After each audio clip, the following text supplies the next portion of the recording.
अस्सलाम वालेकुम। आजकल गर्मी ज़ोरों पर है और सूरज का पारा बहुत हाई है। टेम्परेचर जो है वो नॉर्मल से नॉर्मल शहरों में भी, यानी जो अच्छे इलाके हैं वहाँ पर भी 46-47 तक है।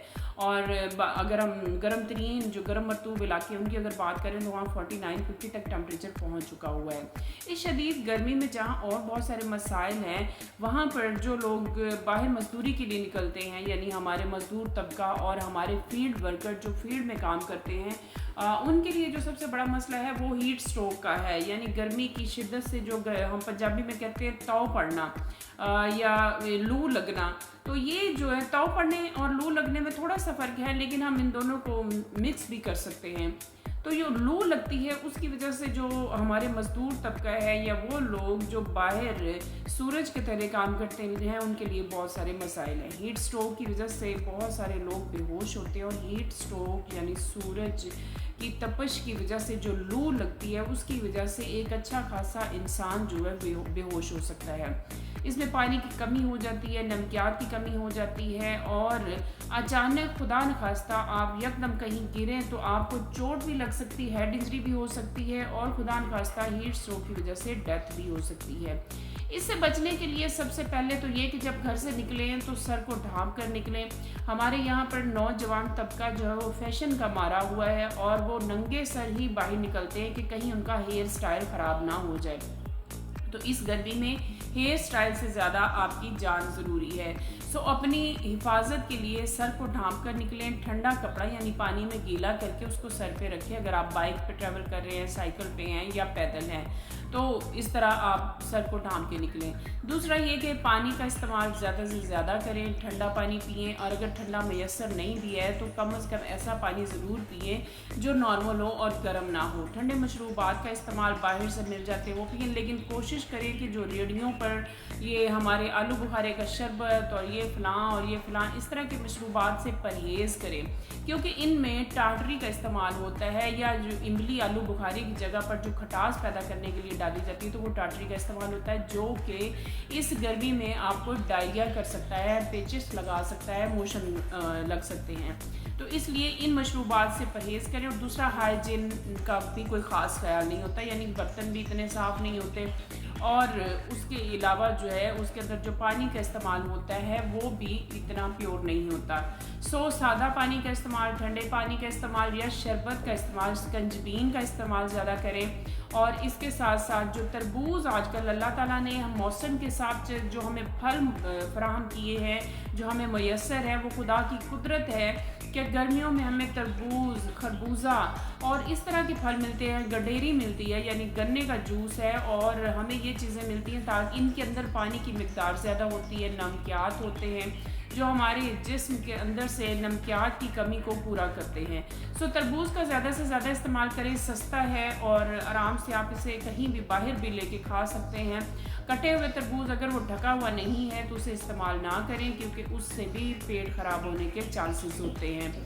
उसके साथ साथ हमारे पास देसी बहुत सारी चीज़ें हैं, जैसे सुबह घर से निकलते हुए आप कुछ ना कुछ ऐसा मशरूब पी के जाएँ कि वो जो सारा दिन आपकी नमकियात की कमी को वो पूरा करे। मसलन स्कंजबीन, उसमें नमक, अगर आपको ब्लड प्रेशर का इशू नहीं है तो उसमें नमक और लेमन चुके हैं तो वो आपकी सेहत के लिए बहुत अच्छा है।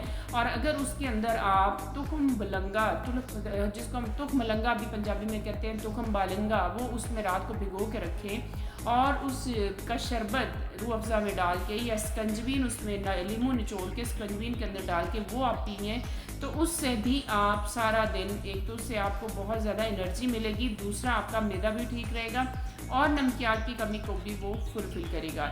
ये अल्लाह ताला की तरफ से हमारे पास बहुत सारे तोहफे हैं तुख्म बलंगा की सूरत में, यानी जिसको हम चिया सीड कहते हैं, बेसल सीड यानी तुलसी के बीज जो होते हैं, इन दोनों में फ़र्क है, लोग इसको मिक्स कर देते हैं, लेकिन बेसल सीड और चिया सीड में डिफरेंस है जी। बेसल सीड जो है वो तुख्म बलंगा है, यानी वो सफ़ेद सफ़ेद जो फूल के वो बन जाते हैं और ब्लैक कलर के दाने होते हैं, और तुलसी के बीज अलहदा हैं, वो इनसे बड़े साइज़ में फूल के हो जाते हैं, और वो हैं उसको हम बेसल सीड कहते हैं। तो ये दो तरह की चीज़ें हैं। इसके अलावा रात को घर में आलू बुखारे का शरबत रात को भिगो के रखें किसी मिट्टी के बर्तन में, और सुबह इसका इस्तेमाल करें। घर दोपहर के टाइम जब शदीद सूरज जो है वो बिल्कुल सवा नेज़े पे आजकल लफ्ज़ इस्तेमाल किया जाता है, वैसे कहना नहीं चाहिए, क्योंकि सवा नेज़े पे जब सूरज जाएगा तो खुदा न खास्ता कुछ भी नहीं बचेगा। तो सूरज की तपिश यानी दोपहर के टाइम छाँव में बैठें, साए का इस्तेमाल करें, और अगर आप मेहनत मशक्क़त कर रहे हैं तो उसमें थोड़ी ब्रेक ले लें, वक्फा ले लें। अपनी सेहत से ज़्यादा कुछ नहीं है, जान है तो जहान है। अगर आप सेहतमंद रहेंगे तो आप अपने बच्चों के लिए मेहनत मजदूरी कर सकेंगे।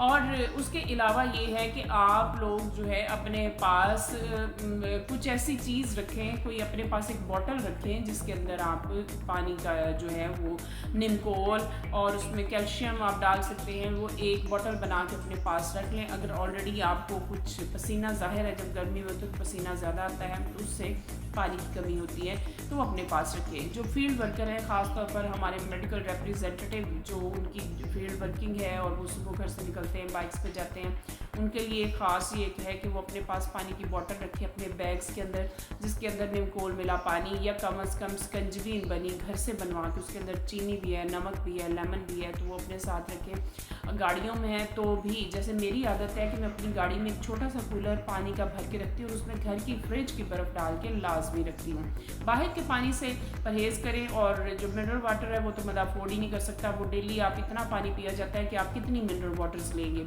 सो अपने पास एक छोटा सा कूलर गाड़ी में रखें, उसके अंदर पानी या स्कंजबीन या शरबत बना के रख लें, तो वो अपने पास सादा पानी है तो सबसे बेहतर है। ये एहतियाती तदाबीर हैं जो आपको हीट स्ट्रोक से बचा सकती हैं। इसके अलावा अगर खुदा न खास्ता फिर भी आपको लू लग जाती है और कुछ ऐसा आप बेहोश हो जाते हैं, तो इर्द गिर्द अगर आपके कोई, आप अकेले हैं तो भी आपके इर्द गिर्द जो लोग हैं उनको ये चाहिए कि उस इंसान को फ़ौरन साए में लेके जाएं, उसको हवा दें, उसको जो उसके ऊपर ठंडे पानी का इस्तेमाल करें, उसको डालें, उसके सर के ऊपर जो है वो कपड़ा, ठंडा पानी, बिल्कुल एकदम ठंडा पानी नहीं डालें, उसके सर के ऊपर ठंडे कपड़े को रखें। और उस बंदे को अगर फिर भी वो रिकवर नहीं करता, उसको साथ कोई मशरूब दें, शरबत दें, स्कंजबीन दें या कुछ भी उसको पिलाएं। अगर फिर भी वो रिकवर नहीं करता तो फौरी तौर पर एमरजेंसी ले जाएँ, हॉस्पिटल में करीबी डॉक्टर के पास ले जाएँ।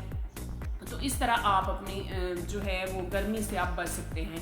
इसके अलावा एक और चीज़ है कि गर्मियों में जो लोग बाहर वर्किंग करते हैं, तो जो जिनका तो यूनिफॉर्म है उनकी तो मजबूरी है कि उन्हें अपना जो है एक प्रोफेशनल ड्रेस पहनना पड़ता है, लेकिन जो मज़दूर तबका है, अगर आप मोटे खद्दर के कपड़े पहने तो वो बेहतर है, क्योंकि मोटा खद्दर जैसे पसीना आता है तो वो कपड़े में जज्ब हो जाता है और आपका जो कपड़ा है वो ठंडा रहता है, जिससे आप सूरज की डायरेक्ट जो शुआएं हैं उनसे महफूज होते हैं। सो मोटे कपड़े पहने और सर को ढांप के रखें, अपने हाथ पांव कवर करें, और अपना जो शूज़ हैं वो बंद शूज़, अगर आप बाहर निकल रहे हैं इस तरह वर्किंग के लिए, जैसे कि मज़दूर तबका है तो बंद शूज़ वो वैसे करते भी इस्तेमाल नहीं, लेकिन फिर भी आप उसका इस्तेमाल कम करें।